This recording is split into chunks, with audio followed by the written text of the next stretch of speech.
මේ පොඩි ඔළුවේ තුරේ මේ චූටි ඔළුවේ මේ චූටි මයින්ඩ් එකේ මොනවද දුවන්නේ?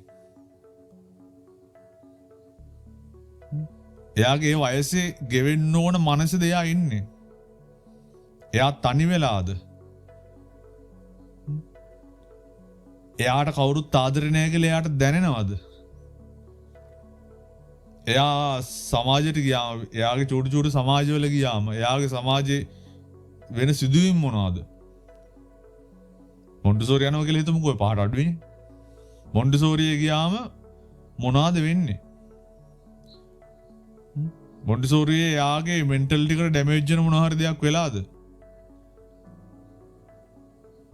එයා ආශ්‍රය කරන යාළුවෝන්ගේ හැසිරීම එයාට ඩැමේජ් එකක් කරනවද? සෑහෙන දේවල් තියෙනවා දරුවොත් එක්ක කතා කරන්න. එයාට අපිට තරම් තේරෙන්නේ නැති වෙන්න පුළුවන්. හැබැයි එයාට සෑහෙන දේවල් තේරෙන්න පුළුවන්.